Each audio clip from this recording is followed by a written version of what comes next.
Bismillahirrahmanirrahim. Assalamualaikum warahmatullahi wabarakatuh. Innal hamdalillah nahmaduhu wa nasta'inuhu wa nastaghfiruh wa na'udzu billahi min shururi anfusina wa sayyiati a'malina.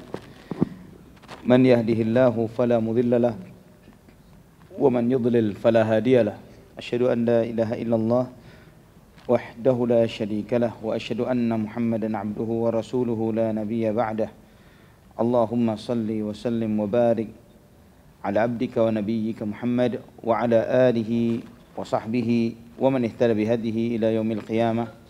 Qala Allahu jalla wa ala ya ayyuhalladzina amanu ittaqullaha haqqa tuqatih wa la tamutunna illa wa antum muslimun.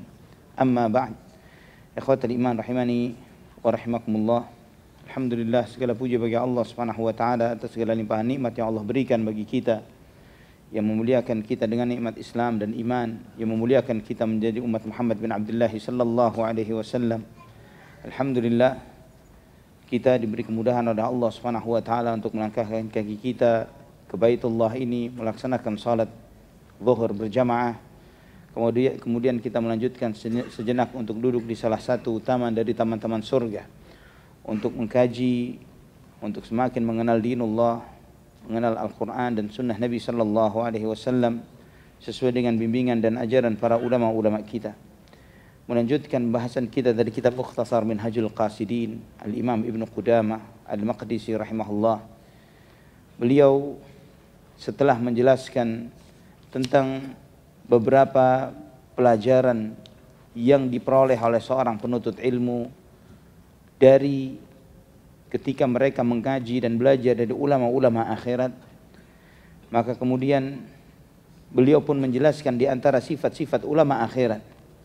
Beliau menyebutkan wa min sifati ulama'il akhirati an yakunu munqabidhina 'anis salatin muhtarizina min mukhalatatihim, bahwa di antara sifat ulama akhirat itu yaitu mereka menjaga jarak dengan pejabat dan pemerintah, mewaspadai bergaul dan berbaur dengan mereka. Karena memang ikhwah fillah rahimani wa rahimakumullah, di dalam Al-Quran Allah subhanahu wa ta'ala ketika menyebutkan ya ayyuhalladzina amanu ati'ullaha wa ati'ur rasula wa ulil amri minkum, sebagaimana di dalam surat An-Nisa ayat 59, wahai orang-orang yang beriman, taatlah kalian kepada Allah, taatlah kalian kepada Rasulullah sallallahu alaihi wasallam dan ulil amri di antara kalian. Al-Imam Ibnu Abbas, sahabat Nabi radhiyallahu an, Ibnu Abbas radhiyallahu an, dan juga para ulama mufassirin dari kalangan salaf, mereka menyebutkan tentang ulul amr. Ulul amr ini utamanya ulul amr adalah al-ulama. Ulul amr itu dasarnya adalah orang-orang berilmu, baru kemudian para pemerintah atau pejabat. Dan seharusnya pejabatlah yang mendekat kepada orang-orang berilmu dan bukan sebaliknya. Karena apa yang disampaikan oleh orang-orang berilmu, mereka menyampaikan berdasarkan apa yang disampaikan oleh Allah Subhanahu wa taala dan sunnah Nabi sallallahu alaihi wasallam. Mereka lah adalah mufti-muftinya, mereka lah yang menjawab permasalahan-permasalahan yang ada, dan kemudian pemerintahlah yang menjalankan pemerintahan itu berdasarkan fatwa-fatwa yang disampaikan oleh mereka, berdasarkan undang-undang yang disampaikan oleh mereka dalam Al-Quran maupun sunnah Nabi sallallahu alaihi wasallam. Namun jika yang terjadi adalah sebaliknya, maka yang terjadi adalah ketika para ulama mendekat kepada para pejabat dan pemerintah, maka di saat itu para ulama ini mencari ridhonya para pejabat atau pemerintah, yang akhirnya menyebabkan mereka tidak berani menyampaikan kebenaran, tidak berani dengan tegas mengatakan yang hak itu hak dan yang batil itu batil, dan mengaburkan sikap-sikap mereka, membuat mereka menyembunyikan yang benar sedangkan dia tahu kebenaran itu, atau mencampur adukkan antara kebenaran dengan kebatilan. Hudzaifah ibn al-Yaman radhiyallahu an, salah seorang sahabat Nabi, beliau pernah mengingatkan, iyyakum wa mawaqifal fitan, waspadalah kalian dari kondisi-kondisi yang penuh dengan fitnah, keadaan-keadaan, sikap-sikap yang menyebabkan seseorang mudah terjerumus ke dalam fitnah. Kemudian ditanya, Kapan itu kondisi-kondisi yang menyebabkan seorang mudah terfitnah? Beliau mengatakan abwabul umara, pintu-pintu para pejabat. Yadkhulu ahadukum 'alal amiri fayusaddiquhu bil kadhib wa yaqulu ma laysa fih. Sehingga ketika salah seorang di antara kalian ketika mendekati pejabat tersebut membenarkan kebohongannya dan mengucapkan sesuatu yang tidak ada pada dirinya. Ketika seseorang memuji misalnya kepada pejabat dengan mengatakan pemimpin yang adil, pemimpin yang penuh amanah dan lain sebagainya, sedangkan hal itu tidak ada pada orang tersebut. Itu menjadi memaksa seseorang ketika dekat dengan pejabat adalah dengan seperti ini. Dan bukan berarti juga ya ikhwafillah rahimani wa rahimakumullah, penjelasan para ulama yang seperti ini membuat kita kemudian tidak mendekat itu berarti memusuhi mereka. Bukan seperti itu. Ya, sikapnya para ulama seperti sikapnya para ulama salaf terdahulu. Sedangkan kita tahu bahwa apa yang disampaikan oleh para sahabat radhiyallahu anhum ini, mereka hidup di masa pemerintahan itu adalah pemerintahan yang bersifat khilafah. Pemerintahan yang menerapkan Al-Quran dan Sunnah. Namun sebagaimana sunnatullah terhadap seluruh kepemimpinan yang ada. Dari zaman ke zaman, dari waktu ke waktu. Sebagaimana kata Syekhul Islam Ibn Taimiyah rahimahullah, bahwa di antara karakternya pejabat atau pemerintah adalah kebaikan mereka banyak, keburukan mereka juga banyak. Ini sunnatullah sudah. Ya, setiap pemerintahan tidak akan mungkin menyebabkan rakyatnya semuanya ridho kepada mereka atau membuat mereka semuanya benci kepada mereka. Pasti ada pro dan kontra, karena memang sikap-sikap yang mereka harus pilih, mereka harus putuskan, menyebabkan mereka itu harus melakukan banyak kebaikan, dan di saat yang bersamaan juga mereka harus melakukan banyak keburukan di mata sebagian orang. Nah, oleh karena itulah sikapnya para ulama harusnya sesuai dengan posisinya sebagai orang-orang berilmu, yang mestinya mereka itu tidak ikut memperebutkan kursi, memperebutkan jabatan, namun tetap di posisi mereka mengajak kepada kebajikan dan kebaikan, memberikan nasihat dengan cara yang ma'ruf, tidak menyuarakan untuk membenci mereka di mimbar-mimbar atau di majelis-majelis ilmu, karena ini juga bukanlah sikap yang bijak. Jika orang-orang berilmu menyuarakan kepada rakyat atau kepada masyarakat umum untuk membenci para pemerintah atau pejabat, karena ketika mengajak untuk membenci mereka, pemerintahan itu tidak akan berjalan dengan baik. Bagaimana suatu pemerintahan itu bisa berjalan dengan baik jika sebagian besar rakyatnya melaknat atau mengutuk pemimpinnya? Ya, Nabi SAW pernah menyebutkan bahwa sebaik-baik pemimpin kalian adalah pemimpin yang menyayangi kalian, merahmati kalian, dan kalian pun merahmati mereka. Seburuk-buruk pemimpin kalian adalah pemimpin yang melaknat kalian, mengutuk kalian, mencela kalian sebagai rakyatnya, dan kalian pun mencela dan mengutuk mereka. Ini menunjukkan kepada kita bahwa dua kemungkinan ini terjadi. Pemimpin-pemimpin yang memiliki rahmat dan kasih sayang kepada rakyatnya, dan demikian pula rakyatnya kepada pemimpinnya, atau sebaliknya pemimpin-pemimpin yang egois, yang lebih mementingkan dirinya, sehingga mereka selalu memikirkan apa yang menjadi kemaslahatan untuk dirinya dan tidak mementingkan kepentingan rakyat, sehingga rakyat melihat mereka dengan sinis, dan terus demikian. Ikhwafillah rahimani wa rahimakumullah. Walaupun itu yang terjadi, Nabi SAW terus memerintahkan kepada kita menghadapi pemimpin atau pemerintahan yang seperti itu, bukan membuat kita untuk menunjukkan ketidaksukaan kita kepada mereka, atau malah kebencian, atau malah melakukan perlawanan, membuat makar.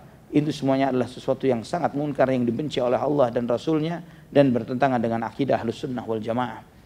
Nabi SAW mengingatkan dalam banyak sekali hadisnya, bahkan puluhan hadis, beliau menyebutkan satajiduna ba'di atharatan wa umuran tunkirunaha. Kalian akan mendapati nanti sesudahku pemimpin-pemimpin yang egois.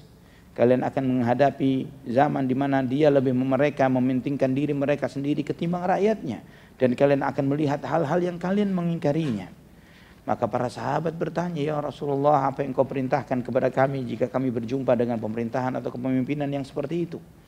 Nabi SAW menasihati kita semuanya, isma' wa ati' wa in duriba dhahruk wa ukhidha maluk isma' wa ati'. Dengarlah dan taati. Dengar, taati. Walaupun punggungmu dipukul, walaupun hartamu diambil, dengar dan taati. Dalam konteks ini, ikhwafillah rahimani wa rahimakumullah, terkadang sebagian orang menganggap kok sepengecut itu, senaif itu, apakah sebegitunya? Ikhwah fillah rahimani wa rahimakumullah. Ketika kita dihadapkan dengan kondisi di mana ada mafsadat dan mafsadat, dua kerusakan. Seseorang itu tidak dikatakan sebagai orang berilmu sampai dia bisa membedakan mana dua hal yang baik, mana yang lebih baik dari dua hal yang baik ini. Dan membedakan dari dua hal yang buruk, mana yang lebih buruk dari dua hal yang buruk. Pemerintahan yang buruk, suatu keburukan. Tapi apa yang terjadi ketika rakyat melakukan perlawanan terhadap pemerintahan yang buruk ini? Kekacauan, kehilangan keamanan. Dan bagaimana ketika kestabilan ini sudah tidak ada di sebuah masyarakat? Kerusakan yang jauh lebih dahsyat. Itu akan lebih besar madaratnya ketimbang pemerintahan yang zalim. Pemerintahan yang buruk. Maka ketika hal ini pernah terjadi di zaman dahulu, di zaman tabi'in, ketika ada salah seorang pemimpin yang sangat dikenal, sangat bengis di dalam sejarah Islam, yaitu Hajjaj bin Yusuf Ats-Tsaqafi, sangat bengis. Bahkan disebutkan dalam Jami' At-Tirmidzi, dia membunuh lebih dari 100.000 kaum muslimin. 100.000 kaum muslimin. Jadi kalau kita melihat ada pemerintahan yang sebagian umat Islam tidak ridha dengan pemerintahan tersebut, kita melihat berapa korbannya dari umat Islam dan berapa korbannya Hajjaj bin Yusuf, yang diantaranya bahkan diantaranya adalah para ulama seperti Sa'id bin Jubair radhiyallahu rahimahullah, murid seniornya Ibnu Abbas, dibunuh oleh Hajjaj bin Yusuf ini. Sebagian kaum muslimin yang memiliki ghirah yang sangat kuat, kecemburuan yang sangat kuat, mereka nanti diganti. Ya, memiliki kecemburuan, mereka ingin melakukan amar ma'ruf nahi munkar bahasanya. Kita tidak boleh diamkan pemerintahan yang seperti ini. Kita harus gulingkan, kita harus ganti dengan yang lebih baik. Kita harus membuat ini dan itu dan lain sebagainya.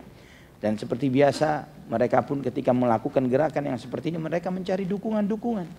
Mereka mencoba mencari dukungan dari sebagian orang-orang berilmu.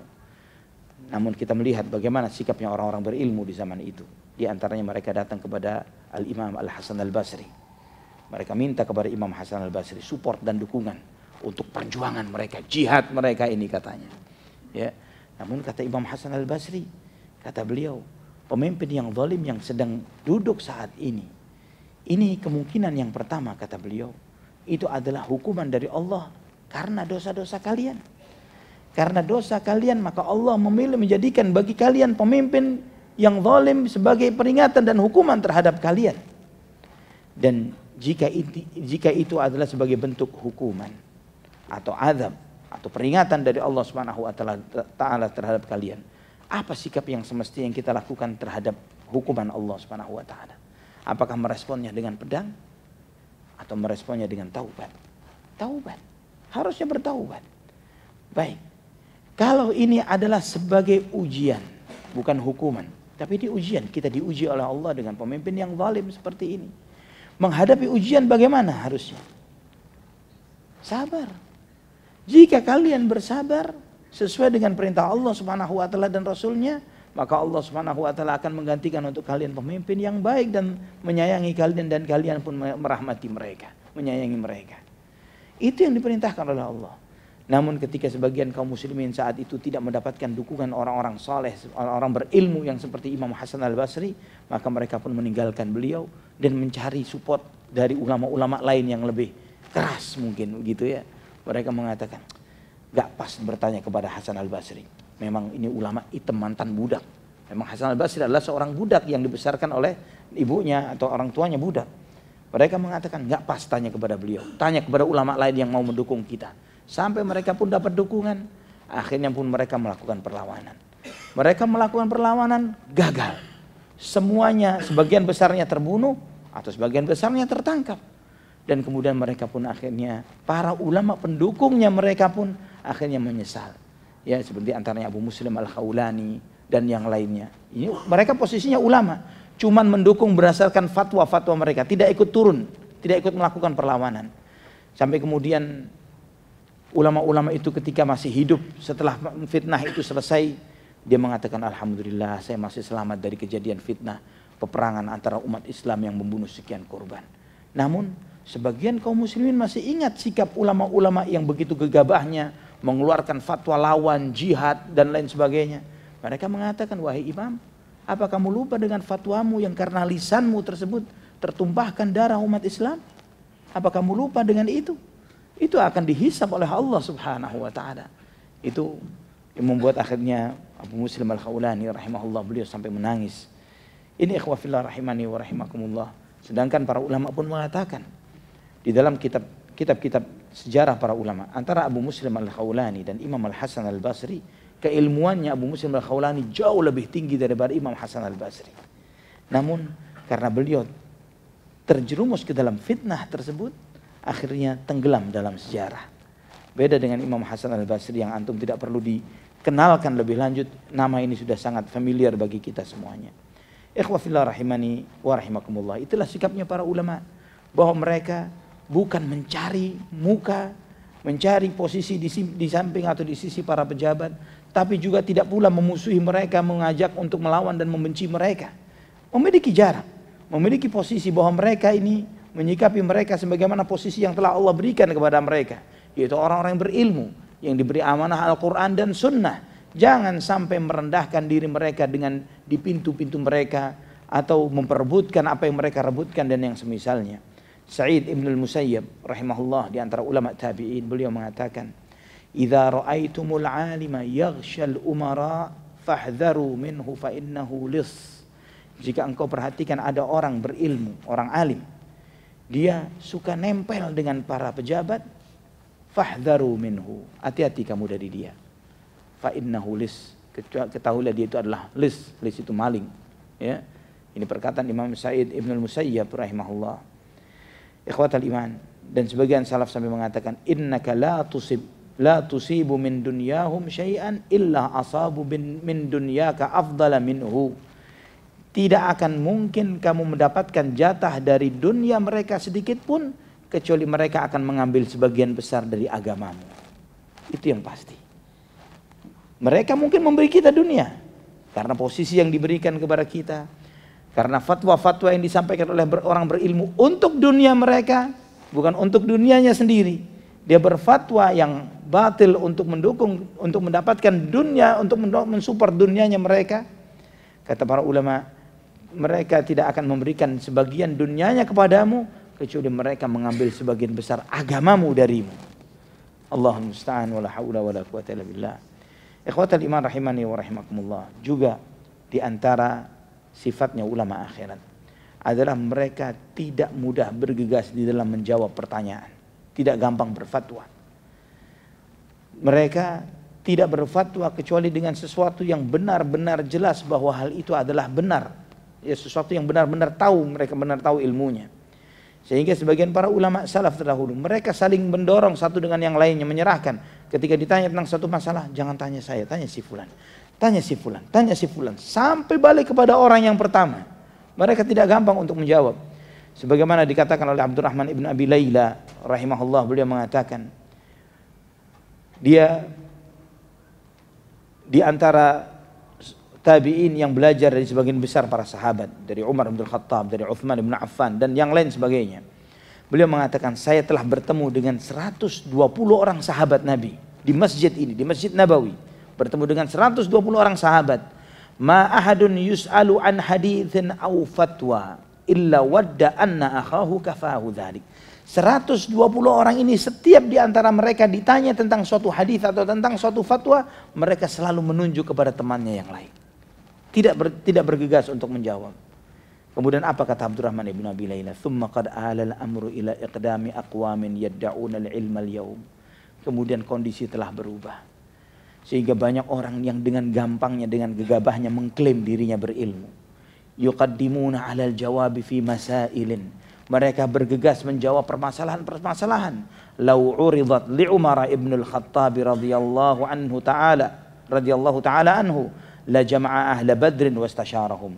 Yang andai kata pertanyaan itu ditanyakan kepada Umar ibn al-Khattab, Umar akan mengumpulkan ahlul badr untuk bermusyawarah dengan mereka. Tidak bergegas untuk menjawab. Namun kita melihat ini penjelasan dari seorang alim di masa tabi'in, Abdurrahman ibn Abi Layla. Apa yang terjadi di zaman sekarang? Lebih parah dari itu. Bagaimana berapa banyak para dai, para ustadz yang ketika menyampaikan tentang fatwa ini tertentu dan sebagainya, terutama di media sosial, dengan gampangnya dijawab, dibantah hanya karena potongan konten yang ada di media sosial. Ya, sebagian orang yang mengklaim dirinya talibul ilm tapi tidak pernah hadir di majelis ilmu atau hadir jarang-jarang, atau jarang-jarang baca kitab, tidak pernah menghatamkan kitab-kitab fikih. Namun kemudian ketika ada seorang alim menjelaskan tentang suatu permasalahan, mereka dengan gampangnya ini bertentangan dengan fatwa ini yang dia ambil dia berdasarkan searching dari Syekh Google katanya. Ya, Syekhnya Google. Apa fatwa Google tentang hal ini? Ya, apa fatwa Syekh Instagram, Syekh YouTube? Ya, mereka hanya begitu saja gurunya. Mereka main comot sana dan sini untuk membenturkan orang alim satu dengan yang lainnya. Tidak memiliki pengalaman menuntut ilmu, tidak duduk di majelis ilmu, tidak pernah mengaji kitab fikih dari A sampai Ya-nya, alif sampai Ya-nya, tidak pernah mengkaji kitab-kitab akidah sampai hatam, tapi dengan gegabahnya gampang mengkritisi, menjawab ini, membantah, berdebat dan yang lain sebagainya. Ikhwa fillah rahimani wa rahimakumullah. Dan itu bukan untuk masalah-masalah yang remeh. Terkadang permasalahan-permasalahan yang berat, yang sebagaimana kata Abdurrahman ibn Abi Layla, ada kata pertanyaan permasalahan ini ditanyakan kepada Umar ibn Khattab, beliau akan mengumpulkan para sahabat ahli Badar, sahabat yang pernah ikut perang Badar untuk bermusyawarah dengan mereka. Berapa banyak orang yang baru ngaji sekarang misalnya, mereka dengan gampang diskusi membahas tentang pemerintahan kita masih Islam atau sudah kafir ya. Permasalahan berat ini. Ya, kalau pemerintahannya dihukumi Muslim atau kafir, bagaimana presidennya, wakilnya, bagaimana menteri-menterinya, bagaimana anggota dewannya, bagaimana. Maka dengan gegabahnya kemudian mengkafirkan sana, mengkafirkan sini. Dan kemudian akhirnya ketika dikafirkan, dihalalkan darahnya. Dan terus demikian, dihalalkan hartanya, darahnya. Dan macam-macam lagi yang konsekuensi-konsekuensi buruk yang berakibat sangat bermadarat bagi negeri ini. Sehingga kita melihat ikhwah fillah rahimani wa rahimakumullah, wacana beragama di negeri ini begitu gampangnya dibawakan dengan adanya tokoh-tokoh yang muncul dadakan. Ya, sebentar bikin pesantren namanya sudah jadi syekh. Ya. Syekh Panji, syekh apa lagi syekh ini yang kemudian dengan punya pemahamannya sendiri, alirannya sendiri, buat negara sendiri di bawah tanah. Ya, negara di dalam negara. Ajaib banget. Ya. Ini memang wacana ini sudah puluhan tahun sudah ada di negeri kita. Ya, alhamdulillah pemerintahan kita sekarang ini lebih tegas dibandingkan yang sebelum-sebelumnya dalam konteks ini. Ya, walillahil hamd. Padahal perbuatan apa yang dilakukan oleh pesantren Al Zaitun ini sudah diketahui oleh para ulama sudah lebih dari 20 tahun yang lalu. Ya, ketika anak masih bujang pun pernah berhadapan dengan orang-orang model mereka. Ya, anak tanyakan kalian ini pemerintahannya di mana? Di mana pemerintahan kalian? Bawah tanah. Oh, rakyat kalian para tikus. Ya. Yang kita cari adalah pemimpin yang jelas, bukan pemimpin yang gaib. Ya, nggak mungkin kita bermakmum kepada seorang imam yang gaib. Bagaimana kita bermakmum kepada imam yang gaib, yang menyelamatkan dirinya sendiri saja tidak bisa, kemudian dia diamanatin untuk menjadi pemimpin sebuah rakyat, memimpin sebagian pengikutnya. Betapa jahil dan dungunya orang-orang yang mau membaiat atau taat kepada pemimpin jadi-jadian seperti ini. Ikhwah fillah rahimani wa rahimakumullah. Dan para ulama pun dari zaman dahulu, ketika kata Umar bin Abdul Aziz rahimahullah, beliau mengatakan idza ra'aita qauman yatanajawna fid din duna al-'amati fa'lam annahum 'ala ta'sisi dhalalah. Jika kamu memperhatikan ada sekelompok orang ngaji agamanya sembunyi-sembunyi, tidak mau di depan masyarakat umum, yakini itu pasti sesat. Yakini sesat. Itu penjelasan Umar bin Abdul Aziz rahimahullah. Beliau mengingatkan seperti itu. Al-Quran dan sunnah kebenaran yang terbuka bagi semua umat. Ketika seorang sudah berani, oh ini harus selektif manggil jamaahnya. Nggak boleh terang-terangan. Ini sensitif materinya. Ini begini dan begitu. Sehingga mereka mengadakan kajian itu tertutup. Di kamar-kamar hotel misalnya. Bukan di ruangan-ruangan terbuka. Memang sengaja mereka mencari tempat-tempat tertutup untuk ngaji terbatas. Hanya dipilih orang-orang tertentu dan yang lain sebagainya. Pasti sesat. Pasti. Apapun materi atau konteks yang mereka bicarakan. Ikhwah fillah rahimani wa rahimakumullah. Juga disebutkan oleh Imam Ibnu Qudamah rahimahullah, di antara sifatnya ulama akhirat, an yakunu aktsara bahthihim fi ilmi al-a'mali amma yufsiduha yukaddirul quluba wa yuhayyijul wasawis. Di antara sifat mereka adalah mereka lebih banyak membahas tentang amalan dan apa saja yang merusak suatu amalan. Apa yang menyebabkan suatu amalan itu rusak? Apa saja yang menyebabkan kotornya hati? Apa yang menyebabkan was-was itu muncul di dalam diri seseorang? Fa inna suwaral a'mali qaribatun sahlah wa innamat ta'abu fi tasfiyatiha. Karena untuk berbuat amalan baru itu mudah. Ya, amalan apa saja yang bisa dilakukan. Amalan apalagi. Itu begitu gampangnya. Namun yang paling berat adalah bagaimana memurnikan amalan itu. Amalan ini akan keruh dan kotor, tidak akan diterima jika amalan itu tidak terpenuhi dua syarat, yaitu keikhlasan dan kesesuaian dengan tuntunan Rasulullah SAW. Bagaimana jika seorang yang sibuk menambah amalan baru, wirid baru, zikir baru, ibadah baru, namun tidak mengingatkan tentang ikhlasnya. Jaga keikhlasan hati. Jaga apakah amal itu benar sesuai dengan tuntunan Rasulullah SAW atau tidak. Karena untuk menambah amal itu mudah, menjaga amal itu untuk benar dan diterima oleh Allah itu yang tidak mudah. Ikhwatal iman rahimani wa rahimakumullah. Kemudian Ibnu Qudamah mengatakan wa aslud dini at-tawaqqi minasyarr wa la yasihu an yutawaqqa hatta ya'rif. Intinya agama itu mewaspadai diri dari keburukan, menjaga diri dari keburukan. Dan bagaimana seseorang bisa mewaspadai dari suatu hal yang buruk jika dia tidak tahu yang buruk tersebut. Subhanallah. Ini adalah dalamnya keilmuan para ulama.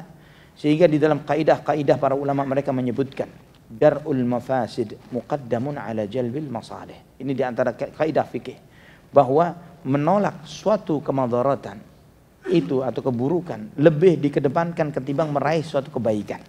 Jadi misalnya ada suatu hal yang harus dilakukan oleh seseorang atau profesi yang harus diambil atau hal tertentu yang di situ ada maslahat, di situ ada madarat, ditimbang.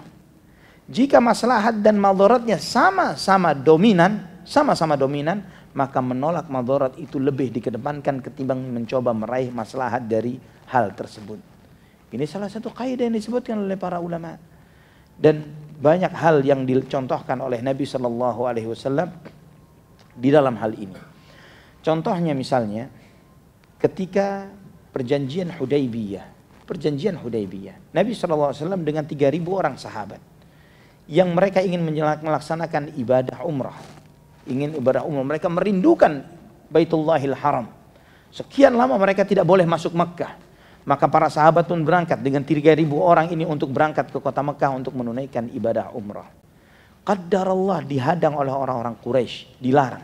Sedangkan Nabi SAW menunjukkan kepada mereka bahwa beliau membawa hewan korbannya untuk disembelih. Beliau SAW menunjukkan bahwa tidak membawa senjata, menunjukkan tidak mau berperang. Tapi orang Quraisy tetap menghalangi mereka. Pilihannya para sahabat mendorong, ya Rasulullah kita tidak sendirian, tidak sedikit. Dulu kita 300 lawan 1.000 kita lawan. 700 lawan 3.000 kita lawan. Sekarang kita 3.000 orang, kita lawan mereka. Namun apa yang dilakukan oleh Nabi SAW? Walaupun poin-poin perjanjian itu dilihat dari sisi poin-poinnya lebih menguntungkan orang-orang kafir Quraisy, Nabi SAW menerima perjanjian itu. Ya, di antara lebih menguntungkan poin-poinnya adalah jika ada orang dari Madinah berangkat ke kota Mekah, orang Muslim dari Madinah ke kota Mekah, tidak boleh balik lagi ke kota Madinah. Nggak boleh balik ke kota Madinah. Namun sebaliknya jika ada orang Mekah sampai ke kota Madinah, walaupun misalnya konteksnya adalah dia ini Islam, di Mekah dia mau masuk Islam, dia ke kota Madinah harus dibalikkan kembali ke kota Mekah. Ya, beberapa sahabat mengalami kasus ini. Mereka sampai beratap di depan Nabi, ya Rasulullah engkau tega mengembalikan saya kepada mereka. Tapi Nabi SAW seorang Muslim terikat dengan komitmen dan janjinya. Maka mereka dikembalikan ke kota Mekah. Beberapa poin itu mengalahkan, membuat umat Islam berada di posisi yang kalah. Tapi ikhwah fillah rahimani wa rahimakumullah, menolak kemadaratan lebih dikedepankan daripada meraih suatu kemaslahatan. Dan akibatnya selang kurang lebih setahun berikutnya Fathu Makkah. Kaum muslimin yang dikirim ke kota Mekah akibat pengkhianatannya orang Quraisy terhadap perjanjian itu, Nabi SAW datang dengan 10.000 orang yang membuat orang Quraisy bertakluk lutut, tidak bisa menghadapi mereka sama sekali. Dan kota Mekah dikuasai tanpa pertumpahan darah. Ini ketika seorang itu menempuh suatu perjalanan sesuai dengan tuntunan Allah Subhanahu wa taala dan Rasulnya. Contoh yang lainnya yang dilakukan oleh Nabi SAW, beliau pernah menyebutkan kepada Aisyah, andai kata jika saya tidak mengetahui kaummu yang memang baru saja masuk Islam, niscaya aku akan merombak bangunan Ka'bah itu menjadi seperti bangunan di masa Nabi Ibrahim alaihissalam.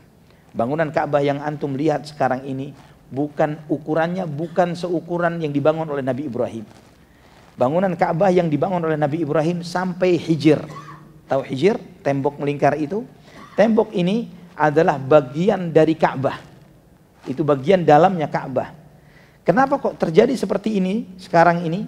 Adalah karena ketika kaum orang-orang kafir Quraisy di masa Nabi SAW, kurang lebih usia beliau 35 tahun, terjadi banjir besar yang menghancurkan Ka'bah, sehingga kemudian kaum muslimin membangun ulang. Ya, mereka membangun ulang Ka'bah ini tadi dengan uang patungan yang mereka berkomitmen. Ini di masa jahiliyah, sebelum Nabi SAW menjadi Nabi. Mereka orang-orang masyarakat jahiliyah patungan, kita harus membangun ulang Ka'bah. Dan harus dari duit bersih, gak boleh dari hasil riba, gak boleh dari hasil tipu-tipu, gak boleh dari hasil berzina atau jual diri dan yang semisalnya. Harus benar-benar dari jerih payah yang halal. Ini di masa musyrikin Quraisy. Ya, saya tekankan berkali-kali seperti ini karena sebagian kaum muslimin mencoba mencuci uang korupsinya dengan kebaikan. Ya, ini orang kafir Quraisy bisa jadi lebih baik daripada sebagian kaum muslimin di zaman sekarang.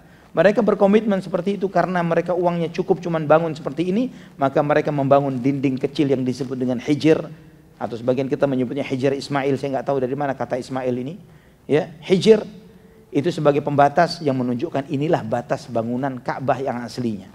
Dan pintu Ka'bah aslinya tidak setinggi itu.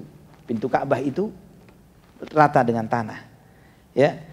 Kenapa dibuat tinggi oleh orang-orang musyrikin Quraisy? Mereka sengaja meninggikan ini untuk memilah dan memilih siapa yang berhak masuk dan siapa yang tidak.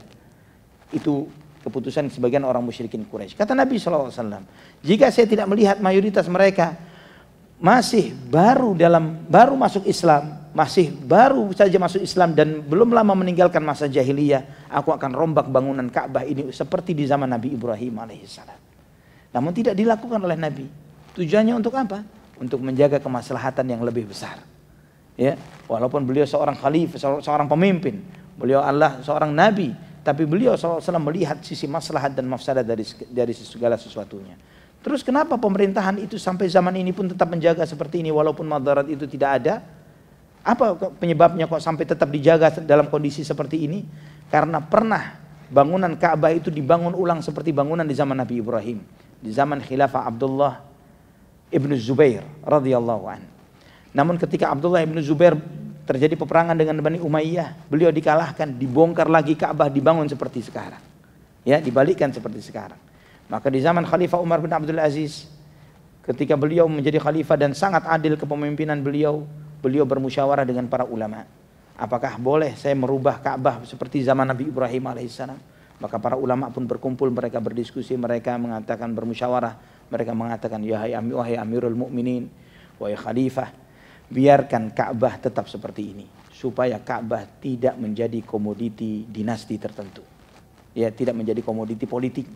Ya, jangan sampai menjadi seperti bangunan prasasti tertentu, atau gedung tertentu, atau lapangan olahraga tertentu seperti terjadi di zaman kita. Ya, semuanya menjadi perdebatan politik. Si A begini, si B menganggap begitu, si C begini. Ka'bah biarkan tetap dengan kesakralannya seperti ini. Itu keputusan para ulama di zaman Khalifah Umar bin Abdul Aziz yang dijaga sampai hari ini. Ikhwatal iman rahimani wa rahimakumullah. Juga di dalam fikih disebutkan tentang sadduz dzari'ah. Apa itu sadduz dzari'ah? Yaitu menutup pintu yang mengantarkan kepada kemadharatan. Maka Allah Subhanahu wa taala ketika melarang tentang sesuatu, Allah selalu melarang segala sesuatu yang menjadi peruluknya, pengantar kepada sesuatu yang dilarang oleh Allah. Misalnya Allah melarang zina. Allah tidak mengatakan jangan kamu berbuat zina. Tapi yang Allah sebutkan wala taqrabu az-zina. Janganlah kalian mendekati zina. Apa yang mendekati zina? Dari melihat yang haram. Ya, dari berduaan dengan yang bukan mahram. Ya, dari berbicara yang tidak perlu walaupun dengan DM dan yang semisalnya kepada yang bukan yang lawan jenis yang bukan siapa-siapanya. Ini semuanya dilarang di dalam syariat untuk menutup pintu zina sekuat-kuatnya. Termasuk juga di dalam mencuri, korupsi dan yang lain sebagainya. Dari awal Nabi SAW berpesan seperti kepada Abu Dzar. Nabi SAW mengatakan, "Ya Abu Dzar, aku sangat mencintaimu, mencintai dirimu sebagaimana aku mencintai diriku sendiri. Aku wasiatkan kepadamu, kamu adalah orang yang lemah. Jangan pernah kamu mau menerima amanat apapun." Ini wasiat Nabi SAW kepada salah seorang yang sangat beliau cintainya. Kecintaan beliau tidak membuat beliau menutupi kekurangan pada diri sahabatnya. Dan itu juga mengajarkan kepada kita ikhwah fillah, jika kita merasa kita lemah terhadap suatu kepemimpinan tertentu, tidak bisa menjaga amanah, sadari itu. Jangan pernah masuk ke dalam hal-hal tersebut supaya tidak menjerumuskan kita kepada masalah. Ikhwatal iman, terakhir sebagaimana disampaikan oleh Imam Ibnu Qudamah, wa min sifatihim al-bahthu an asraril a'mali syar'iyyah wal mulahadhatu li hikamiha fa in ajiza 'anil ittila'i 'alal illah kafahu taslimu lisyara'.